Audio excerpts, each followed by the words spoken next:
Welcome back, folks. Triple Crown here, coming to you from Vancouver, British Columbia. This is a round 3 summary with the game I'm playing against Hilltop Pillbox. Italy still has to go. However, I would say in regards to Africa, the British could have possibly taken a poke at, what is this territory here? Tobruk. There's a miner there. They decided to rearm and make sure if they're going to take a poke that they come in with absolute full force on the next turn. So that's what they decided to do. They're slowly populating the other regions of Africa as they make their way up from South Africa. So you can see that starts to happen. Italy still holds on to their Eastern African territories. We'll see for how much longer. The Canadians have annexed almost all of Brazil, and they did a landing over here in Liberia and brought a couple more guys over to Rio de Oro, getting set up to either go into the Med or possibly do a landing in Western Europe. So currently, the Battle of the Atlantic, I'm going to zoom in here so you can see a little bit closer. You can see there's quite a bit of a navy happening there. There's a couple. There's a Canadian destroyer and a British coastal submarine off the coast of Bordeaux. And the Russians have joined now the Allied fleet, so there's about 13 boats there. Quite a few corvettes. They don't have a lot of punch or defensive punch. That would come from their Air Force, which is now all back in London. They've got a ferry Swordfish there, 3 Spitfires, and 2 regular fighters. And the German Navy still seems to be a bit of a problem. They have 13 subs on the board, and most of their heavy surface ships are in the off of Stettin. They've got a battleship, a cruiser, like 4 destroyers, and 4 transports. So Sea Lion is not off the table. On the Eastern Front, the Russians decided to take the northern territory of Finland, and leave 1 token guy in Valpuri. The Russian economy is now at 48 because the Japanese have declared war on the Russians. So that means that Russia cannot declare war on the Germans until earliest turn 5. So the Russians are deciding to play it safe and build up in Leningrad on the northern flank. On the southern flank, they're building up in Orly-Kursk. They've got about, 3 light armor, 3 medium armor. And back in Moscow, they're now starting to build their KV-2s. So currently it's a little bit of a standoff. I would anticipate the Germans are going to build up for at least 1 more round before doing anything crazy. Didn't know if I pointed out here, but in the Mediterranean, there is no Axis boats left except for the Vichy. So that is a good news for the British. However, the British don't have much of a navy left other than a couple transports and a couple destroyers, so we'll see what they can do next turn.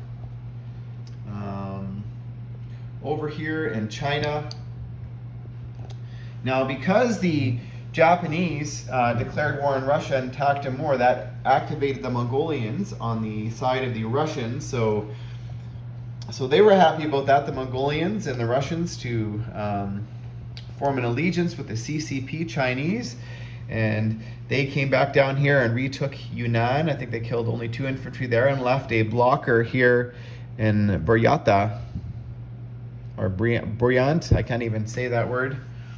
And the Russians also counterattacked the Japanese in Amur, and that was one of those battles where you had a bunch of 2s attacking a bunch of 4s, and the Russians just got lucky. Over here, the KMT decided to take out the lone Japanese medium armor here in Yunnan, but they paid a heavy price because they had to send their own 2 cavalry and infantry and their own light armor to do it. So currently, the Japanese are building up a wall of stuff that's headed west towards, looks like Novosibirsk, I believe now. I never talked about the Italians, but the Italians are now building fast movers over here. I'm going to zoom in. They've got a couple light armor in Bulgaria, and they're a couple mechs that can tow artillery, and they've still got their whole air force intact. So they're going to be heading towards Moscow, doing some can opening for the Germans, I would say. And it looks like over here, that's what the Japanese are planning to meet the Germans and the Italians and have some kind of tea party in Moscow. We'll see if we'll see if the Russians and the KMT can slow them down. They currently backed away. They still have a healthy economy of 14, but the Japanese now have three minor factories on the mainland of Asia, and they are pumping out fast movers. So a little bit precarious now for the Chinese. Down here in Calcutta, they're not at war yet with the Japanese. They're making a healthy economy, at least right now, of I think 38 IPC. They built a tactical bomber, another 2 armor, and all their surrounding military bases built infantry last turn. So that's happening. The Allies currently have control of all of the money islands, which is why there's a healthy economy for the FEC in Anzac. But Anzac is in a little bit of a situation here.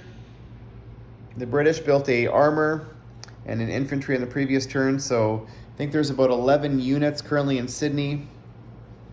They decided to move their navy down here, get it out of the way. It is at a naval base, and the Dutchies over here with their small little contingent of a navy, and that is because Hilltop Pillbox is threatening to take Sydney. He's got currently 4 ground units and 4 fighters, and he's going to have a coastal bombard, and if he does a sneak attack, that will be no defensive fire for the Sydney on round 1. So that could be a precarious battle.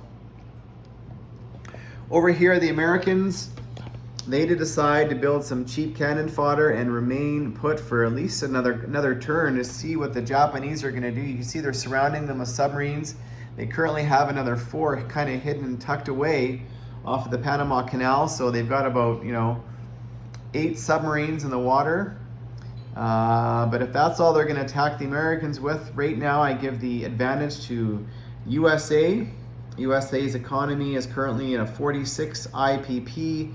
They only rolled 4 last turn. However, because the Japanese declared war on the Americans, they got another boost of 10. So America could be at war next round or a turn later, depending if the Japanese want to use their sneak attack or how they're going to use it. But currently, the Japanese transports are all up here. They're all a little bit